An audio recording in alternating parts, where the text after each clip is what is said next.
Hey everybody, Jeff Dudan coming to you on the Homefront here. And today I want to share with you two simple but powerful things when used in combination with one another are absolutely essential to building a high performance organization. The crazy thing about this is I didn't even recognize it when it was happening until I had the benefit of education and some perspective to look back and say, wow, this was absolutely essential to building the high performance culture that we had at this company that I built for almost 25 years. So, first of all, we're going to talk a little bit about culture because generally people will blame high performance on the culture. Well, it's the cultural expectations. That's the way it's always done. And I use a slide in training that is an excerpt from the book Nuts, which was written by Herb Kelleher, who was the co-founder of Southwest Airlines. And that quote says, "Culture guides behavior and provides a sense of identity, stability, and organizational boundaries." Okay. Identity, stability, and organizational boundaries. I love this next part. It is the organization's memory, and you must work harder at it than anything else. I believe that intentional cultures are absolutely critical. If you leave it to chance, you're going to get a culture by default that's an average of everybody that you hired, and whatever they thought or whatever they learned at the previous place they worked, you get this melting pot of cultural stuff. And now you've lost control of it. So intentionality in building culture is absolutely critically important. And the other thing that I would add to that, if I could write anything into that definition, but that Herb Kelleher wrote in the book Nuts, it would be that it lives in the stories, because stories are powerful. We're tribal people. And that is how expectations and business as usual gets passed from one person to the other. Now, Southwest, incredible culture. They still, 40 years of consecutive profit. Somebody fact check that, but like quarter over quarter, they never take unprofitable routes. They line up differently. They load their airplanes differently. Their employees speak differently and engage with the customers differently. And just really an interesting take on how to build a culture that is unique and how to create stories that clearly exemplify the types of behaviors that they want to have, that are permeated and that become just ingrained in how they do their business every day. So big, strong book recommendation there. So I'm going to go tell you a story and to really make a point of these two things that I think can be transformational inside of your business. So it was 2004. And I was in Charlotte, North Carolina, and we were running a restoration, remediation, emergency service business. And there was a huge ice storm, and power went out across the region for 3 weeks. And oh, by the way, pipes don't leak when they freeze, they leak when they thaw. So after the initial surge of water damages, and we had 44 vehicles and thousands of pieces of equipment, and we were running all over Charlotte day and night and day. And then after the original, rush of contracts and jobs and emergency services, every night as the power would come on in a new neighborhood, there would be 1,000 new water damages that were foisted upon the market, and all of the contractors had to scramble to serve that new demand. And it was sometime during the process of this 3-week period. And again, our whole team had been working day and night and day. And we had a girl named Julia, who was a 19-year-old student at a local university. And she worked for us during the summers, and she worked for us on weekends. And she was sitting in there on a Saturday morning, and the phone rang, and she answered it. And somebody said, "Hey, I have water in my building. We need somebody to come out." Now, our first handle was unique, so I'll share it with you. Number one, when you call a lot of restoration companies, they'll say, "Okay, well, who's your insurance company? Do you know what your deductible is?" They go to the transactional side of the business. For our business at Vaniclean, we would start with empathy. The first question we would say, "Is everybody okay?" Because in a water damage situation like that, where pipes are breaking, generally everybody's okay. But that wasn't the only thing that we did. We did crime scene cleanup. So sometimes you would have bodies. We did fire restoration. So sometimes there was dogs and cats. Even if the house isn't completely engulfed in flames, dogs and cats, they tend to run and hide under beds instead of getting out of the house like a person would know to do. So they can be impacted in that way. We have vehicles that go through businesses and drive into homes. So all kinds of things happened. And sometimes everybody wasn't okay. So we started with that. And then we had basically a really quick protocol. What's the source of the water? Is the water turned off? How many rooms are affected? What's the floor covering? And then we would say, yes, we're on the way. And then we would dispatch. We would put them on hold for just a second to after we'd get the address, and then we would dispatch, and then we would get back on the phone with the people because number one, there is additional information that we need now that we've established rapport and relationship. But in addition to that, there was we didn't want them hanging up and calling another company to see who was going to get there first. So in this particular situation, Julia's about 6 minutes into this call, and she's on the Nextels. I don't know if you guys remember those big brick Nextel phone. Brr, brr, you're chirping at people, and she's not able to get anybody because everybody had been out till 3 or 4 in the morning working jobs, and there just wasn't anybody available. So Julia makes the decision at this point to forward the phones to the answering service, to go into the lot, to get into one of the service vehicles, to take a job folder with her and drive 40 minutes down to the other side of Charlotte to this apartment complex who called. And she gets out of the truck. She walks up to the front door, knocks on it, and hands and says, sign my paper. We'll get started right away. And she signs a $100,000 job opportunity. By the way, water damage, extraordinarily profitable. Culturally, we never missed a job. So maybe that was one of the things that she saw, but, so she gets the job. So here's my question for you. And I'd like you to answer out loud, even though I'm not going to be able to hear it. Should she be rewarded for taking action and winning a $100,000 job? Or should she be fired for jumping into a vehicle? She didn't have training. She maybe had gone through some technical training. She knew kind of how jobs work, but like that wasn't her job. And it was nothing that she'd ever done before. And the second question is, why would she think that this was okay to do?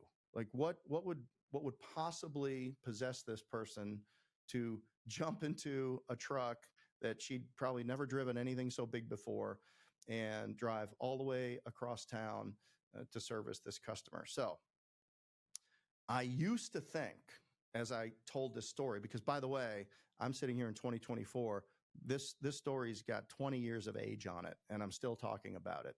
I used to think it was because of our culture, because of the example that was set where we never missed a job. When I would talk to restoration people, I'd say, will you get out of bed in the middle of the night to make $5,000 or $10,000?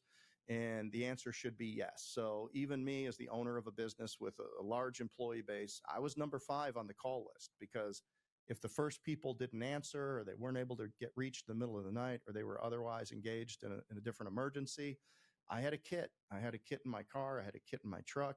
And I would go out because I was willing to get out of bed for $5,000 or $10,000. And there's even situations where I showed up and signed $1 million job. And, on a holiday weekend where we made we did a training once to an insurance company for their continuing education. And it was right before a 3-day holiday weekend. And they called me. I was having my kids, and they were very young at the time. So we were walking them out to get into our truck, and we were going away to the mountains for the weekend. And it was Friday afternoon, and my phone rings, and it's this insurance company say, hey, Jeff, really great class this week. Would you, we've got this huge fire at a laundry facility. It's about an hour and away up in Hickory, North Carolina. And our regional general adjusters, they can't get there because they've just got to their vacation destination. We can't get anybody there till Monday, maybe Tuesday. Can you go? So I took my kids, I put them back in the house. I went up to Hickory. I signed that job. We mobilized that evening, and the next day I had made $300,000 by Monday. And we ended up doing over $1 million worth of work on the job over the next couple of weeks. So that was an example. That was what people saw. I mean, they knew that I would go and I would win these jobs, and everybody else knew that whatever, if we needed to borrow equipment from a job to help a customer to get their job going, we would do whatever it takes, which I love that phrase, by the way, whatever it takes. So the example set was of we never missed a job. And when I ask people today in training, they will say, well, it was the culture and it was this. And that's what I used to think. But in reflection, that behavior was created by a combination of two things. And number one was time-based metrics. And here's what I mean by that. Time-based metrics, we knew, and we had a call center, that we answered 99% of all telephone calls in 2 rings or less, that we would be solving the customer's problem on the way to a solution, educating the customer and letting them know what next steps were. We took the posture of we're going to help the customer no matter what it is, even if it's not us that was going to have to respond to that. Like whatever we needed to do to educate that customer, to give them some insights, to stop them from making a bad, hasty decision in the face of an emergency in favor of a great decision, and whatever we needed to do to help them in the first 10 minutes so that they were smarter, better off, and had a sense of what to do next by the time that we got off the phone with them. We for emergency claims, which this was, we committed to be on site within 1 hour. And then for estimates to the insurance company or billing statements within 24 hours of the last minute on the job, not the last day on the job, but the last minute on the job, even if that bled into a Saturday or a Sunday, because we wanted the insurance companies to know and the customers to know that like we wouldn't sit on a bill and it come out of left field, that we were, we were prompt. It was consistent, and that was the service that we provided. So think about this. She's 6 minutes into the job. She knows that our standard is we're going to be on site within an hour, and she can't get anybody to respond. So she made the decision that, if we were going to hit our time-based standard, that if it needed to be, it was going to be up to her. You heard that great saying, 10 words, 2 letters each. If it is to be, it's up to me. If it is to be, it is up to me. So that was the decision she made. She jumped in the car. She signed she walked up to the door, signed my paper. We'll get started. Signs the $100,000 job, highly profitable water damage, dry out, demolition. It was an apartment complex, so it had gone to 4 or 5 units. And, it's and whether you could say like, all right, well, she wasn't trained to do it. She shouldn't do it. But I think there's a lesson inside of that, is that time-based metrics are difficult to get. It's a very simple concept, but it's very difficult to get because most CRMs don't come out of the box with time-based measurements to it. It's kind of easy to measure how many. Well, we've got this many leads. You can measure percentages of conversion. There's all kinds of things that are easy to measure inside of a lead funnel and inside of that customer journey. And then also customer satisfaction, variations in estimate amounts, variations between salespeople, like when the how much and how many, like you can measure that with almost any system out of the box. But the time-based stuff is very difficult to get. But I encourage you as a business owner not to give up on it. And even if it has to be manual, it needs to be something that's talked about, because your job as a business owner is to get all of the latency out of your business. From the moment that you understand that there's a decision and a fearless action that needs to get taken to the time that action is commenced and implemented is latency in the business. So how many times are you in a meeting and you have a weekly meeting, it's once a week, and somebody gets assigned something, but there's no time requirement on it. So you know when they're going to do it? 20 minutes before the next meeting the next week. Oh, what was I supposed to get done for the meeting? Let me hustle up and, bring something of value on that item. If it was important, it should have been done during the meeting or immediately after the meeting. And the best business owners I know, like before they leave the meeting, they try to knock out half of the commitments, connections via email or appointment set or whatever it is. Because that week of latency between the time you knew something was important to the time that it got done, that's just a week off of the end of your life that, you're not going to get back. So time-based metrics is the number one thing.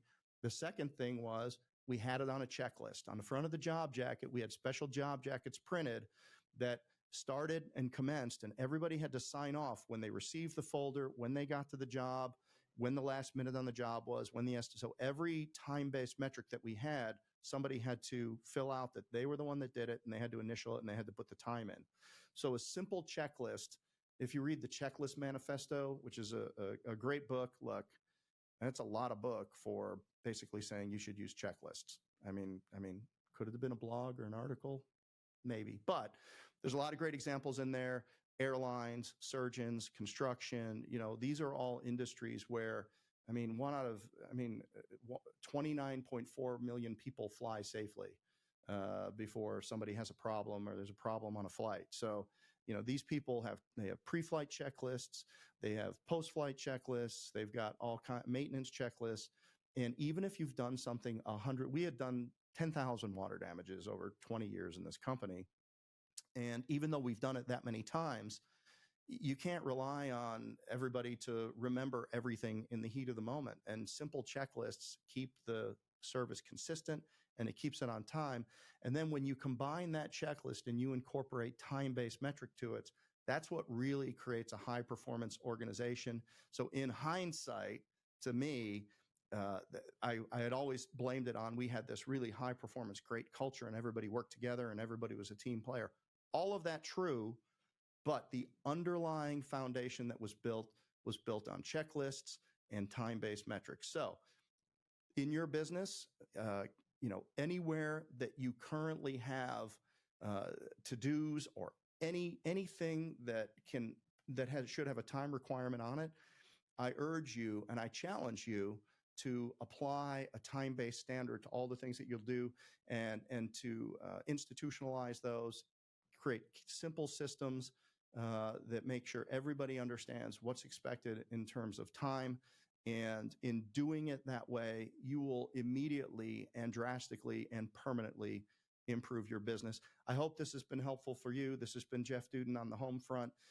Please give us a like and subscribe. We're bringing you all kinds of great content, little nuggets that will help you every step of the way and help you get at least 1% better every day. Have a great week, have a great day, and go out there and crush it. Thank you.